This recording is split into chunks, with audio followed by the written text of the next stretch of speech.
Throughout the First World War, over 4 million United States soldiers were deployed overseas to France to fight in the war. Of these 4 million men, both black and white, a small fraction were former inmates and convicts of the U.S. penal system. We don't know how many who served were former inmates, but at least 120 were, and at least one of them died during the war. Hello everyone, and welcome to another episode of The Real History Of, an episodic web series where I take a look at the real figures and events that inspired the settings of popular video games. I'm your host Christopher, the video game historian, and on this episode, I'm going to take a look at the real history of inmates in the Great War. Hanging in a central surveillance hub at the Eastern State Penitentiary historic site in Philadelphia, PA, is a plaque that reads, "To the everlasting honor of the inmates of the Eastern State Penitentiary of Pennsylvania who served the Army and Navy during the World War." This plaque commemorates over 120 former inmates of the penitentiary who, during the First World War, were granted to do their patriotic duties for their country. Out of all those who served, one inmate, identified by his number B6686, did not make it back, and is the only one commemorated here who died for his country. The United States was not present in the war for very long. In fact, we only saw a little bit of the fighting as we entered in 1917 and staying in until armistice. The rest of Europe at the time of the US's entering had seen the conflict and rage since 1914 and were tired of the fighting. Americans were on both sides of the aisle, both supporting and not supporting the war. Many of its supporters came from an unusual place: inmates. These incarcerated citizens from correctional institutions all throughout the US were beaming with patriotism and itching to do what they could to help their boys overseas. At the time and even today, any felon was exempt from joining the military. In the early 20th century, soldiering was seen as honorable, and the military didn't want to be associated with felons, which was at least argued by an inmate in an inmate-published newsletter. He also argues for the inclusion of inmates into the military, as it would introduce the structure and discipline some needed.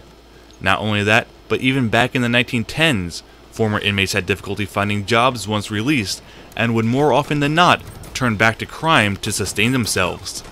If these former inmates were allowed to join the military, then perhaps they could regain some honor that is seen as lost on criminals, and even perhaps be able to redeem themselves of past transgressions. Another inmate at the time argued that allowing them into the war and into the military had done wonders for England, that when they were given a chance, they showed what good they could do as they served, and because of this, England saw a decrease of crime and prisoners. In 1914, 17,300 were sentenced to prisons, reform centers, and detention centers. This had decreased to 8,800 in 1918, along with the number of those between 16 and 21 years of age, from 20,000 in 1898 to 4,000. In fact, out of 15,000 convicts and misdemeanants, over 7,000 were permitted to volunteer and fight, where 30 were killed and roughly 1,500 injured. Of those who were injured, roughly 2 to 3% of them had distinguished themselves in ways that were unparalleled to any other regiment in the English Army during the war. It is noted that at least 8 former convicts in the English Army received the Victoria Cross.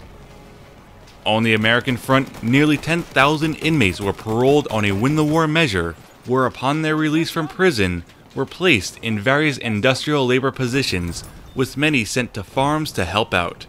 Congress was also in talks about passing a bill that made draft able-bodied men housed in correctional institutions to join the war, and the bill was discussed at the National Conference of Charities and Corrections in Pittsburgh in 1917. Penal representatives and delegates had hopes for calling a convention for every governor in the Union to put forth the question of obtaining the power to draft prisoners. Back at Eastern State Penitentiary, where this all began, inmates behind the walls were doing their bit as well, from rolling bandages and making slings for the troops to purchasing war bonds and donating over $4,000 towards the cause. They were doing their little bit for their country. There were even pleas for release for the men to join the war, and in fact Warden Robert McKenty indeed paroled a handful of men to do just that. Upon their return, the Philadelphia Evening Bulletin wrote that they brought stripes, service bars, honorable discharges, a box full of decorations, sergeants, and corporal chevrons. The bronze plaque that still hangs in the central hub of the abandoned prison was presented by the Board of Inspectors after the war. The plaque itself was the one thing that inspired me to create this video, as learning that inmates had served in the Great War was something that I didn't realize until a few years ago. Today, inmates are still barred from joining the military if they have multiple felonies, pending charges, are currently locked up, on probation or paroled, or have been convicted. So it is fascinating that something like this plaque exists, and former inmates were able to join and fight with the military. That's all I have for this week's episode. Hopefully you all enjoyed it, and if you had, please like the video, subscribe to my channel, and leave your comments down below. Also, don't forget to like me on Facebook and follow me on Twitter. Until next time, see you on the battlefield.